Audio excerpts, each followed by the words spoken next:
Hello students, तो हम अपने लेक्चर को स्टार्ट करते हैं। लास्ट लेक्चर में हमने पढ़ा था factor affecting rate of reaction. ठीक है, रेट ऑफ रिएक्शन को कौन से ऐसे फैक्टर्स हैं जो कि इफेक्ट कर सकते हैं। तो हमने उसमें पहला देखा था कंसंट्रेशन ऑफ रिएक्टेंट। उसमें देखा था कि अगर हम कंसंट्रेशन को बढ़ाते हैं, रिएक्टेंट्स के अभिकारकों की अगर सांद्रता को बढ़ाते हैं तो उससे अभिक्रिया की दर भी क्या होगी, बढ़ेगी। हम टेम्परेचर का इफेक्ट देख रहे थे कि अगर हम टेम्परेचर को बढ़ाते हैं, टेम्परेचर को अगर हमने किसी भी अभिकारक के या फिर अभिक्रिया के तापमान को अगर हमने बढ़ाया तो उससे अभिक्रिया क्या होने लगेगी, अभिक्रिया की गति भी बढ़ेगी, मतलब अभिक्रिया की दर भी क्या हो जाएगी, वहां पर तेज हो जाएगी। देखा था हमने कि अभिकारक जो होते हैं या फिर हम बोल सकते हैं कि प्रकृति जो होती है अभिकारकों की, उस पर पूरे तरीके से अभिक्रिया डिपेंड करती है, मतलब निर्भर करती है। रेडिएशन तो कैटलिस्ट का मैंने आपको बताया था, उत्प्रेरक का वहां पर क्या रोल होता है। तो कैटलिस्ट, सबसे पहले कैटलिस्ट क्या सब्सटेंसेस होते हैं, तो कैटलिस्ट उत्प्रेरक एक कुछ ऐसे सब्सटेंसेस होते हैं जो कि अभिक्रिया में शामिल हुए बिना उसकी दर को बढ़ा भी सकते हैं और कम भी कर सकते हैं। ठीक है, कैटलिस्ट का अगर सिंपल डेफिनेशन देखें तो वो यही होते हैं, they are some substances which can not participate in the reaction but can increase और decrease the rate of reaction. मतलब वो रिएक्शन में पार्टिसिपेट तो नहीं करते, ना हमें रिएक्टेंट में दिखेंगे ना प्रोडक्ट में दिखेंगे, बस रिएक्शन की रेट को क्या कर सकते हैं, वो इंक्रीज भी कर सकते हैं और डिक्रीज भी कर सकते हैं। ये कुछ पॉइंट्स थे। एक पॉइंट हमारा छूट गया था, जैसे कि हम बात करते हैं इफेक्ट ऑफ प्रेशर। तो इफेक्ट ऑफ प्रेशर की अगर हम बात करते हैं तो जितना ज़्यादा आप प्रेशर बढ़ाते हो उतना जल्दी रिएक्शन होती है। तो इसका मतलब क्या है कि जो भी अभिकारकों पर अगर हम दबाव बढ़ाएंगे, दाब को बढ़ाएंगे, तो उससे क्या होगा, वहां पर रिएक्शन की रेट मतलब अभिक्रिया की दर भी प्रभावित होगी और वो तेज हो जाएगी। आज का टॉपिक जो हम पढ़ने वाले हैं वो है law of mass action at rate constant. ठीक है, मैं यहाँ पर लिख देता हूँ रेट कांस्टेंट, या फिर 2 minute,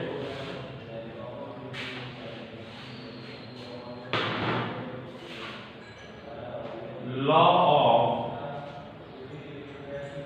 mass action and rate constant. ठीक है, law of mass action and rate constant, इसे हम हिंदी में क्या बोलते हैं, द्रव्य अनुपाती क्रिया का नियम। द्रव्य अनुपाती क्रिया का नियम।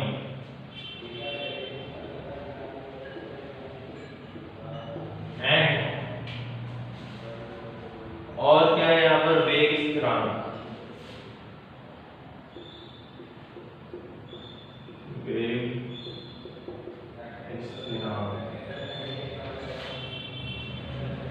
Law of mass action at rate constant. अब law of mass action basically क्या होता है, तो सबसे पहले इसका स्टेटमेंट देखते हैं। स्टेटमेंट है, किसी रासायनिक अभिक्रिया की दर अभिकारकों की सांद्रण के गुणनफल के समानुपाती होती है, जबकि इन पर गुणांकों की घात लगी होती है। क्या बोल रहा है वो, किसी भी रासायनिक अभिक्रिया की दर मतलब रेट ऑफ रिएक्शन जो है अभिकारकों के सांद्रण के गुणनफल के समानुपाती होती है। मतलब जो भी उनके कंसंट्रेशन का फैक्टर्स है उनके क्या होती है, समानुपाती, डायरेक्टली प्रोपोर्शनल होती है। थोड़ा टर्म लैंग्वेज में दिया हुआ, इसको सिंपल समझते हैं क्या होता है। देखो, मैं एक रिएक्शन कंसीडर करता हूं, मान लिया कि मैंने एक रिएक्शन बनाई है A capital A plus B capital B, और इससे क्या बन रहा है, प्रोडक्ट बन रहा है। तो मान लिया कि प्रोडक्ट बन रहा है P। आया समझ में, ये दोनों क्या है, रिएक्टेंट्स है। ये दोनों क्या है यहाँ पर, रिएक्टेंट, अभिकारक। और वहीं अगर हम इसकी बात करेंगे तो ये क्या है, प्रोडक्ट, जिसे हम क्या बोलते हैं, उत्पाद। क्लियर है। अगर मैं A की बात करता हूं तो यहां पर मैंने ये डबल डबल क्यों लिखे हुए हैं, तो इसका रीजन हम देखते हैं।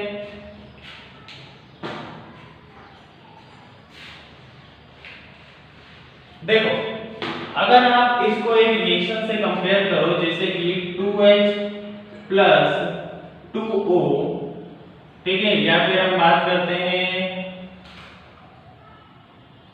2Mg plus 2O2 tends to 2MgO2। ठीक है, ये हमने एक रिएक्शन बनाई है। रिएक्शन में क्या है, 2Mg plus 2O2 tends to 2MgO2। अब देखो यहाँ पर है क्या, अगर मैं इसको इन दोनों को कंपेयर करता हूँ, इन दोनों रिएक्शंस को हम क्या कर रहे हैं, कंपेयर कर रहे हैं, तो आपको क्या पता चलेगा, 2Mg का मतलब क्या है, दो नंबर ऑफ मॉलिक्यूल्स किसके, मैग्नीशियम के। 2O2 का क्या मतलब है कि दो नंबर ऑफ मॉलिक्यूल्स किसके, ऑक्सीजन गैस के। यहाँ पर A और कैपिटल A का भी सिमिलरली वही मतलब है।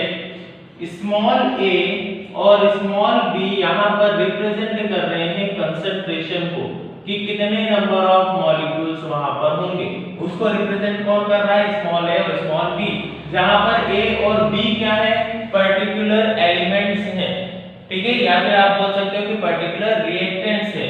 a और b रिएक्टेंट है, जबकि स्मॉल a और स्मॉल b किसको रिप्रेजेंट कर रहे हैं, कंसंट्रेशन को, कि उनकी कंसंट्रेशन कितनी है। जैसे यहाँ पर अगर हम बात करते हैं तो मैग्नीशियम की कंसंट्रेशन 2 है, ऑक्सीजन गैस की कंसंट्रेशन 2 है, उसी तरीके से यहाँ पर b की कंसंट्रेशन स्मॉल b है और a की कंसंट्रेशन स्मॉल a है। आया समझ में, सिंपल। हम यहाँ पर स्मॉल a और स्मॉल b की अगर हम बात करते हैं तो ये किसको रिप्रेजेंट कर रहे हैं, सांद्रता को। ठीक है, कि यहाँ पर अभिकारकों की सांद्रता को प्रदर्शित करने का काम किसका है, स्मॉल a और स्मॉल b का है। एक बार मैं वापस इसको लिख देता हूँ, फिर हम लॉ ऑफ मास एक्शन की तरफ बढ़ते हैं। ठीक है, तो यहाँ पर मैंने लिखा A capital A plus B capital B से क्या बन रहा है, यहाँ पर प्रोडक्ट बन रहा है।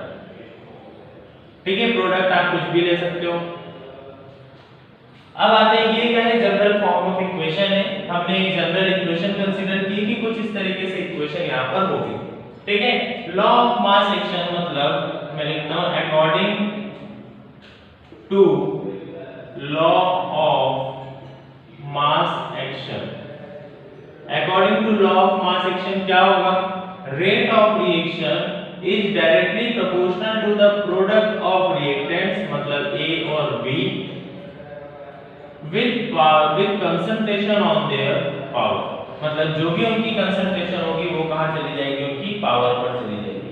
इसे हम क्या बोलते हैं, लॉ ऑफ मास एक्शन।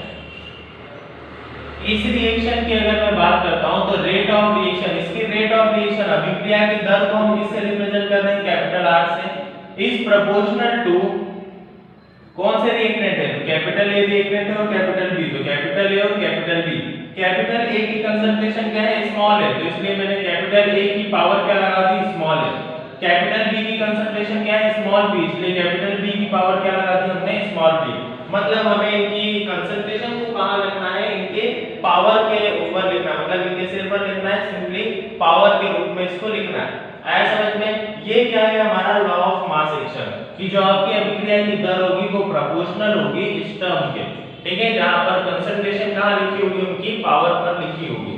आप यहां पर कोई सी भी रिएक्शन कंसीडर कर सकते हो, बस याद रखना कि ये क्या है, हमारी एक जनरल फॉर्म ऑफ इक्वेशन है, जहां पर स्मॉल a और स्मॉल b कंसंट्रेशन को रिप्रेजेंट कर रहे हैं और a और b बेसिकली वहां पर रिएक्टेंट्स है। आई होप इतना क्लियर हो गया होगा।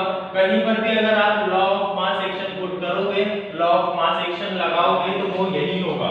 ठीक है, कि रेट ऑफ रिएक्शन प्रोपोर्शनल होगा वहां पर रिएक्टेंट्स के with concentration on their power. Concentration कहां लिखेंगे हम, उनकी पावर। प्रोपोर्शनल का साइन यहां से हटाते हैं तो एक कांस्टेंट लगेगा। ठीक है, तो कांस्टेंट लगा दिया हमने k और यहां पर d और उसकी पावर स्मॉल। लिखना है आपको k is a constant which is known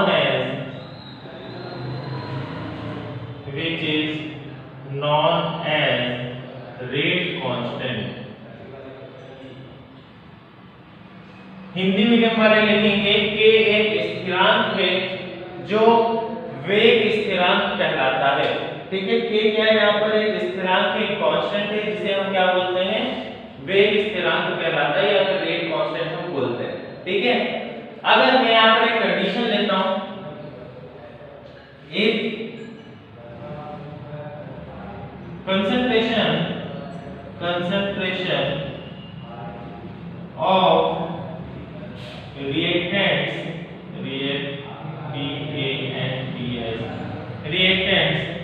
is 1 मोल पर लीटर।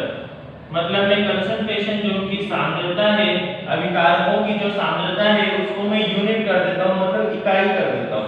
ठीक है, उनकी सांद्रता को मैं क्या कर देता हूँ, 1 मोल पर लीटर कर देता हूँ। तो यहाँ पर लिखना सो R is equals to K into 1 मतलब R is equals to K। इसका मतलब क्या है कि जो रेट ऑफ रिएक्शन है वो इक्वल होगी रेट कांस्टेंट के, जब रिएक्टेंट्स की जो कंसंट्रेशन है वो यूनिट होगी। मतलब जो कंसंट्रेशन है उनकी वो क्या होगी, वहां पर यूनिट होगी, 1 मोल पर लीटर होगी। ठीक है, तो ये सिंपल सा कंसेप्ट है। रेट लॉ आपको समझ में आ गया होगा। लॉ ऑफ मास एक्शन हमने पढ़ा आज, और रेट लॉ पढ़ा, लॉ ऑफ मास एक्शन पढ़ा और रेट कांस्टेंट पढ़ा कि रेट कांस्टेंट क्या होता है। अब यहाँ पर रेट कांस्टेंट की कुछ प्रॉपर्टीज मैं आपको बता देता हूँ। जैसे कि हमने देखा है दर स्थिरांक अभिक्रिया की दर की माप है। K का मान जितना अधिक होगा अभिक्रिया उतनी ही तेज होती रहेगी। तो हम देख ही रहे हैं कि R क्या है, प्रोपोर्शनल है A B की कंसंट्रेशन पावर के। तो R इक्वल्स टू K अगर हम लिख रहे हैं तो K की वैल्यू जितनी ज्यादा होगी R की वैल्यू उतनी ही ज्यादा होगी। सेकंड, विभिन्न अभिक्रियाओं में K का मान भिन्न होता है। मतलब अलग अलग रिएक्शंस के लिए अलग अलग K की वैल्यू होती है। आया समझ में कि अगर हम रिएक्शंस के टाइप्स पर जाएंगे तो अलग अलग टाइप की रिएक्शंस के लिए K की वैल्यू क्या होगी, वहां पर अलग अलग होगी। हमने यहाँ पर एज अ कांस्टेंट यूज जरूर किया है, लेकिन ये पर्टिकुलरली इस रिएक्शन के लिए है। उसी अभिक्रिया के लिए दर स्थिरांक का मान ताप में परिवर्तन के साथ परिवर्तित होगा। मतलब अगर आप सेम रिएक्शन में टेम्परेचर में चेंज कर रहे हो तो वहां पर भी K की वैल्यू डिफरेंट होगी। ठीक है, अगर आप आइडियल टेम्परेचर लेते हो तो ही वहां पर K की वैल्यू कांस्टेंट रहेगी, नहीं तो अगर आप टेम्परेचर को पार्शियली शिफ्ट करते हो, टेम्परेचर को बढ़ाते या कम करते हो, उसमें किसी भी तरीके का चेंज करते हो, तो वहां पर जो K की वैल्यू होगी वो अलग अलग होगी। दर स्थिरांक का मान अभिकारों के सांद्रण से प्रभावित नहीं होता। मतलब क्या है यहाँ पर कि जो रेट कांस्टेंट है उसकी वैल्यू कभी भी कंसंट्रेशन पर डिपेंड नहीं करेगी। ठीक है, जो भी मॉलिक्यूल्स का यहाँ पर रिएक्टेंट्स का कंसंट्रेशन है उस पर डिपेंडेंट नहीं होती K की वैल्यू। आया समझ में? तो ये था हमारा law of mass action and rate constant. अगले लेक्चर में इसके बाद पढ़ते हैं ऑर्डर ऑफ रिएक्शन। ठीक है, थैंक यू।